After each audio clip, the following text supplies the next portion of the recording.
আমার এই বক্তব্য দিয়ে আমি কোনো পীরকে অমর্যাদা করছি না। পীর সাহেবদের কাছে পীর কোনো শরীয়তের শব্দ নয়। কোরআন এবং হাদিসে কোথাও পীর বলে কোনো শব্দ নাই। এটি ফার্সি শব্দ। এই শব্দের অর্থ হলো বৃদ্ধ। তো পীর যদি বৃদ্ধ হয় ভালো কথা, তিনি যদি আলেম হন আরো ভালো কথা। কিন্তু বাপ পীর ছিল, উনিও সেই সুবাদে পীর। ইলেম নাই, তোনার নিজের কাছেই তো টর্চ নাই। আপনাকে অন্ধকারে উনিও ম্যান হোলের মধ্যে পড়বে, আপনারে নিয়ে পড়বে। আলেম হইতে হবে, পীর যদি হয় আলেম হইতে হবে, 1 নম্বর কথা। 2 নম্বর কথা হলো তিনি ব্যবসায়ী হবেন না। ধর্মের নামে তিনি ব্যবসা করবেন না। তিনি মানুষকে হেদায়েতের পথ দেখাবেন, প্রয়োজনে জেলে যাবেন, প্রয়োজনে ফাঁসির মঞ্চে দাঁড়াবেন।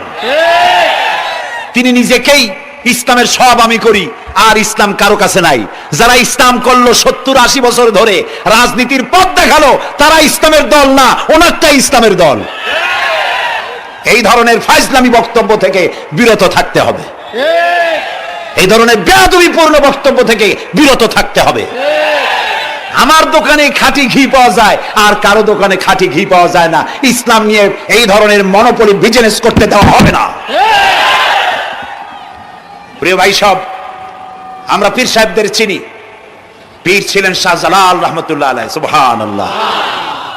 যুদ্ধ করা লাগে না, আজান দিয়েছেন, মূর্তির মাথা ভাঙ্গা চুরচুর হয়ে পড়ে গিয়েছে। গৌর গোবিন্দ পলায়া কুল পায় নাই। লোকেরা যায় তার মাজারে গিয়ে গজাল মাছ জিয়ারত করে আসে, কিন্তু তরবারিটা দেখে আসে না। দোধারি তরবারি এখনো আছে। সুবহানাল্লাহ বলেন। পীর ছিলেন হযরতে বাহাউদ্দিন নকশবন্দি, মুজাদ্দিদ আল ফিসানি রহমতুল্লাহ আলাইহি, বড় পীর আব্দুল কাদের জিলানী রহমতুল্লাহ আলাইহি, খাজা মঈনুদ্দিন চিশতি রহমতুল্লাহ আলাইহি, খানজাহান আলী রহমতুল্লাহ আলাইহি। কত ওলিউল্লাহর মাজার দিয়ে আমার দেশ ভরা। আলহামদুলিল্লাহ কর। আলহামদুলিল্লাহ। এরা একদিকে মানুষকে মুরিদ বানায়া মুরিদের টাকা দিয়ে নিজেদের পকেট ভরেন নাই। ওনারা এরকম করতেন না, এইরকম করতেন। আর রাসূলুল্লাহ বলেছেন এই রকমের হাতের মর্যাদা নাই, এই হাতের মর্যাদা। আমি পীর দেখছিলাম, বাইতুল শরফের পীর হযরত শাহ আব্দুল জব্বার সাহেব, আল্লাহ তাআলা জান্নাতুল ফেরদাউসের মেহমান বানায়নি। এই বাংলাদেশে শত শত মসজিদ, মাদ্রাসার এতিমখানা তৈরি করে গেছেন। সুবহানাল্লাহ। বৃষ্টির মৌসুমে চট্টগ্রামের বাড়ি তার, 14 বছর মাদ্রাসায় ওয়াজিদিয়া চট্টগ্রামে 14 বছর বুখারী শরীফ পড়িয়েছেন। কি মানের আলেম, খালি পীর না। মুরিদরা যত টাকা দিত, এই টাকা দিয়ে বড় বড় মাদ্রাসা মসজিদ করেছেন। আর বৃষ্টির সময় সাথী সঙ্গী নিয়ে বস্তি এলাকায় যেতেন, পলিথিন দিয়া ছাওয়া, বাচ্চা আর তার স্বামী নিয়ে কাতরায় এক কোনায় বসে আছে, খাবার নাই, চাউল নাই, অসুস্থ, তাদের চাউল দিয়ে আসতেন, তাদের রান্না করার শাকসবজি দিয়ে আসতেন, ওষুধ দিয়ে আসতেন, হাড়ি পাতিল দিয়ে আসতেন। বন্যা হলে, তুফান হলে টাকা উজাড় করে যা মুরিদরা দিত সবগুলি উজাড় করে মানুষের খেদমত করতেন। সুবহানাল্লাহ। কাজী যারা জামায় অনেকগুলো পকেট সমানে নিতে থাকে আর ভরতে থাকে, এইভাবে করে এই ব্যবসায়ীদেরকে পরিত্যাগ করতে হবে। পীর হচ্ছে ওই সমস্ত লোক যারা নাকি ধর্মের নামে ব্যবসা করে না, বরং আল্লাহর দ্বীনকে প্রতিষ্ঠা করার জন্য কথা বলে।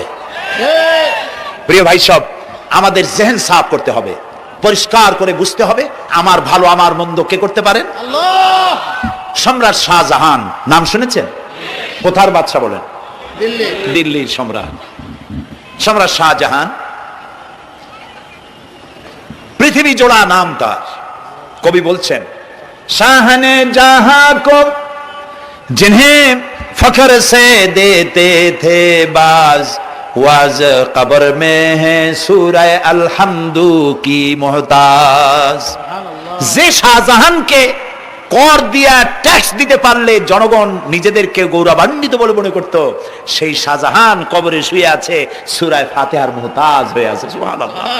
যদি কেউ আমার কবরের কাছ থেকে হেঁটে যাইতো আর একটু সূরা ইখলাস পড়ে সব রেসানি করতো, আমি কিছু পাইতাম। আহারে, এই এতিম ফাকির হয়ে শুয়ে আছে। এক ফকির দিল্লি ঘুরতেছে, একজন বলছে, ভাই তোমার তো খয়রাত করে দেখতেছি আমি সেই ছোটবেলা থেকে, খালি তুমি খয়রাত করো। একটা জিনিস আপনারা মনে রাখবেন, গরিব, আজকে যারা গরিব পরিশ্রমের মধ্য দিয়ে কালকে তারা ধনী হতে পারে, কিন্তু যারা ভিক্ষুক, যারা ভিক্ষা করে, জিন্দেগিতে কোনোদিন তারা বড় হতে পারবে না। ভিক্ষা করা যাদের অভ্যাস, জীবনেও বাড়ি করতে পারবে না, জীবনেও ধনী হইতে পারবে না, কিন্তু গরিব ধনী হইতে পারবে।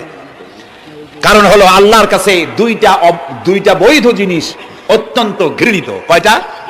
একটা হলো তালাক, আর একটা হলো ভিক্ষাবৃত্তি, মানুষের কাছে চাওয়া। আল্লাহ পছন্দ করেন না। তো ভিক্ষুক ঘুরতেছে, একটা লোক বলল, মিয়া তোমার তো সারা জীবনই খরচ করতে দেখি। খরচ করবো না, করবো কি, যার কাছে যাই সে দেয় 4 আনা 2 আনা 1 টাকা, এর বেশি তো দেয় না, তেদি আমি কেমনে বড় লোক হবো? কয় যে তুমি বাচ্চারে চোখে দেখো না, বাচ্চারে চোখে দেখো না? কয় বাচ্চার কাছে কি আমার মতো লোক যাইতে পারে নাকি? কল্যাণ যাইতে হবে, যাও। বাচ্চা একবার যাবা, এমন দেওয়া দেবে জীবনে আর তোমার খরচ করা লাগবে না। পাতি শিয়ালের পিছনে ঘুরে তো লাভ নাই, পাতি শিয়ালে খায় মুরগি, তোমার একটা ঠ্যাং দেবে, দাঁতের খেলালের কাজ হবে না। বাঘের পিছনে ঘোরো, বাঘে খায় গরু আর হরিণ, একটা রান দিলে তুমি 1 সপ্তাহ খাইতে পারবা। কাজে ঘুরতে গিয়েও বোঝা উচিত কার সাথে ঘুরি। তো বলছে বাচ্চার কাছে যাও, তো বাচ্চারে পাবো কই? কই তো দেখলাম কেবল মসজিদে ঢুকলো। তারপরে ফকির গিয়ে দাঁড়ায় আছে বারান্দায়, দেখে যে উনি বাচ্চা ভেতরে বসে হাত তুলে আছে ভাবে, আর চোখ দিয়ে পানি পড়ে দাড়ি ভিজে ভিজে পড়তেছে। নামাজ শেষ করে, মোনাজাত শেষ করে বাদশা বেরিয়েছেন। কোন বাদশা? শাহজাহান। বাইরে আসার পর ফকির বলল আসসালামু আলাইকুম, বলিয়া ফকির রওনা করছে। বাদশা বলে দাঁড়াও, তুমি যে রওনা করলা, তোমার তো ভিক্ষুক মনে হয়, আর লোকেরা যারা ভিক্ষুক না তারাও তো আমার কাছে চায়, আর তুমি তো ভিক্ষুক, চাইলে না কেন কিছু? ভিক্ষুক বলে জাহাপানা, আমি কিছু চাইতে এসেছিলাম আপনার কাছে, কিন্তু আপনার করুণ অবস্থা দেখে আমার জ্ঞানের চোখ খুলে গিয়েছে। আমি দেখতে পেলাম আমি যার কাছে চাইতে এসেছি, আমি তো কান্দি না, হাতও বাতি নাই।